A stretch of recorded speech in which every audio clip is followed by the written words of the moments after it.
ഓം ഗുരുഭ്യോ നമ. ഓം നമോ ഭഗവതേ വാസുദേവായ. ഓം നമോ നാരായണായ. നാരായണീയം ദശകം 38. ശ്രീകൃഷ്ണാവതാരം. ശ്ലോകം 1-2.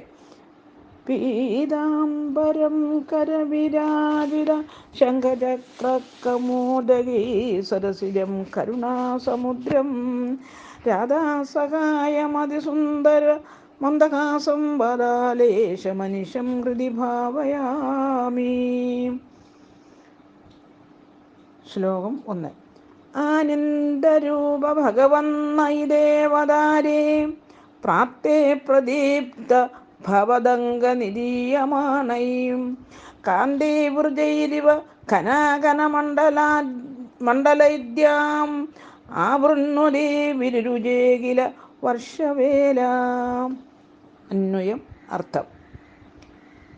ഐ ആനന്ദരൂപ ഭഗവൻ, അല്ലയോ ആനന്ദരൂപനായ ഭഗവൻ, തേ അവതാരേ പ്രാപ്തി, അവിടുത്തെ അവതാരത്തിന് സമയമെടുത്തിരിക്കുമ്പോൾ, പ്രദീപ്ത ഭവദംഗ നിരീയമാണൈ, പ്രശോഭിക്കുന്ന അങ്ങയുടെ ശരീരത്തിൽ നിന്നും പുറപ്പെടുന്ന കാന്തി വൃജൈ ഇവ, കാന്തിസ്ഫുരണങ്ങൾ എന്ന പോലെയിരിക്കുന്ന ഘനാഘന മണ്ഡലൈ, മേഘ സമൂഹങ്ങളാൽ, ദ്യാം ആകാശത്തെ, ആവൃണ്ണുതി ആച്ഛാദനം ചെയ്യുന്ന, വർഷവേല വർഷകാലം,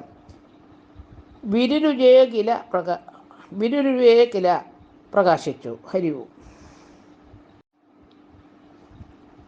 സാരം. ഭഗവാന്റെ അവതാര സമയത്തെ ആകാശം മേഘസമൂഹത്താൽ നിറയപ്പെട്ടിരുന്നു. ഭഗവാന്റെ ശരീരകാന്തി പടർന്നു പിടിച്ച് ശോഭിക്കുന്നതാണ് ഈ മേഘങ്ങൾ എന്നേ തോന്നുകയുള്ളൂ. മേഘങ്ങൾ മനോഹരങ്ങളും അതിനാൽ തന്നെ ഭഗവാന്റെ ശരീരത്തിലെ തേജസ് ആകാശത്തിൽ നിറഞ്ഞതാണെന്ന് തോന്നും. അതിമനോഹരങ്ങളും ആശ്വാസദായകങ്ങളുമായ കാർമേഘ പടലത്തെ വ്യാപിപ്പിച്ചുകൊണ്ട് വർഷകാലം അതിമനോഹരമായി എങ്ങും ശോഭിച്ചു. ഹരി. ഓം ഗുരുഭ്യോ നമ. ഓം നമോ ഭഗവതേ വാസുദേവായ. ഓം നമോ നാരായണായ. ശ്ലോകം 2.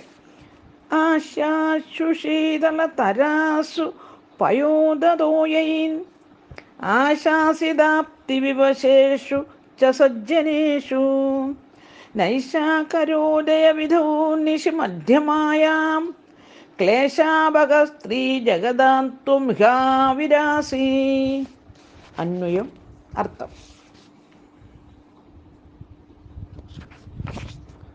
ആശാസു ദിക്കുകൾ, പയോദ തോയൈ മഴ കൊണ്ട്, ശീതള തരാസു കൂടുതൽ തണുപ്പുള്ളതായി തീർന്നപ്പോൾ, സജ്ജനേഷു ച സജ്ജനങ്ങളും, ആശംസിതാപ്തി വിവശേഷു ആഗ്രഹം സാധിച്ചത് നിമിത്തം ആനന്ദ വിവശരായിരിക്കുമ്പോൾ, മധ്യമായാം നിശി നൈഷാകരോദയ അർദ്ധരാത്രിയിൽ ചന്ദ്രൻ ഉദിച്ചുയരവേ, ത്രിജഗതാം മൂന്ന് ലോകത്തിൻ്റെയും ക്ലേശാപക ദുഃഖങ്ങൾ നശിപ്പിക്കുന്ന ത്വം അവിടുന്ന് ഇഹ ഈ ലോകത്തിൽ ആവിരാശി ജനിച്ചു. ഹരിവു. സാരം. ദിക്കുകളെല്ലാം മഴ കൊണ്ട് നനഞ്ഞ് തണുത്തു. സജ്ജനങ്ങളുടെ ആഗ്രഹമൊക്കെ സാധിച്ചു. അവർ സന്തുഷ്ടരായി. ചന്ദ്രൻ ഉദിച്ചു.